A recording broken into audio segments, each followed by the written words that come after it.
राधे राधे। आज हम सुनेंगे देवोत्थान अर्थात प्रबोधिनी एकादशी व्रत की कथा। सबसे पहले देवोत्थान एकादशी का महत्व। धर्मराज युधिष्ठिर भगवान कृष्ण से कहते हैं कि मैंने कार्तिक कृष्ण एकादशी अर्थात रमा एकादशी का वर्णन सुना। अब आप कृपा करके मुझे कार्तिक मास के शुक्ल पक्ष की एकादशी के विषय में बतलाइए। इस एकादशी का क्या नाम है और इसके व्रत का क्या विधान है? इसकी विधि क्या है?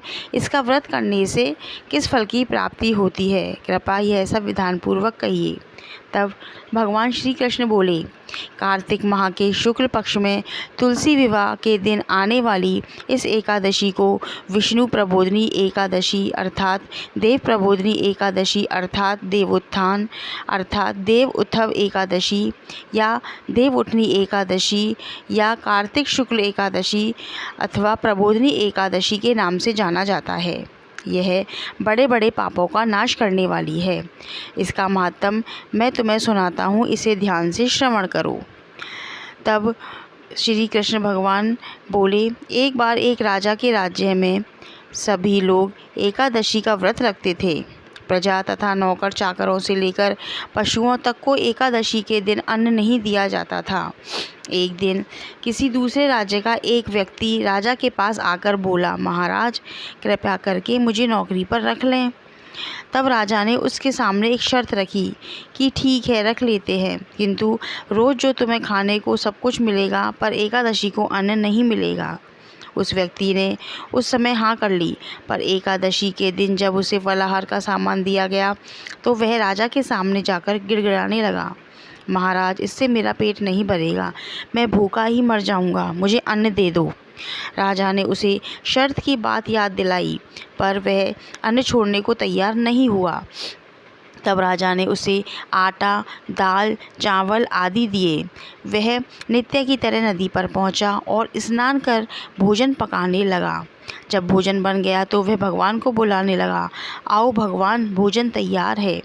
उसके बुलाने पर पीताम्बर धारण किए हुए भगवान चतुर्भुज रूप में आ पहुँचे तथा प्रेम से उसके साथ भोजन करने लगे। भोजन आदि करने के बाद भगवान अंतर्ध्यान हो गए तथा वह अपने काम पर चला गया। 15 दिन बाद अगली एकादशी को वह राजा से कहने लगा कि महाराज मुझे दुगना सामान दीजिए, उस दिन तो मैं भूखा ही रह गया। राजा ने कारण पूछा तो उसने बताया कि हमारे साथ भगवान भी खाते हैं, इसलिए हम दोनों के लिए यह सामान पूरा नहीं होता। यह सुनकर राजा को बड़ा आश्चर्य हुआ। वह बोला, मैं नहीं मान सकता कि भगवान तुम्हारे साथ खाते हैं। मैं तो इतना व्रत रखता हूँ, पूजा करता हूँ, पर भगवान ने मुझे कभी दर्शन नहीं दिए। राजा की बात सुनकर वह बोला, महाराज यदि विश्वास ना हो तो आप साथ चलकर देख लें। राजा एक पेड़ के पीछे छुपकर बैठ गया। उस व्यक्ति ने भोजन बनाया तथा भगवान को शाम तक पुकारता रहा, परंतु भगवान ना आए। अंत में उसने कहा, हे भगवान यदि आप नहीं आए तो मैं नदी में कूदकर प्राण त्याग दूंगा। लेकिन भगवान नहीं आए। तब वह प्राण त्यागने के उद्देश्य से नदी की तरफ बढ़ा।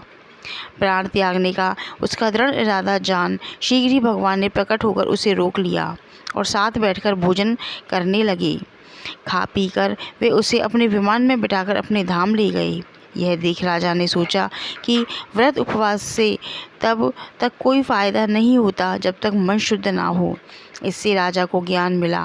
वह भी मन से व्रत उपवास करने लगा और अंत में स्वर्ग को प्राप्त हुआ। धन्यवाद। यह थी प्रबोधिनी एकादशी व्रत की कथा। रोचक ज्ञान चैनल पर इस तरह की और भी कथा और कहानियाँ सुनने के लिए इस चैनल को लाइक करें, सब्सक्राइब करें और शेयर करें एवं बेल आइकन को क्लिक करें, जिससे आप नए नोटिफिकेशन प्राप्त कर सकें। प्रबोधिनी एकादशी की आप सभी को बहुत बहुत शुभकामनाएँ। धन्यवाद।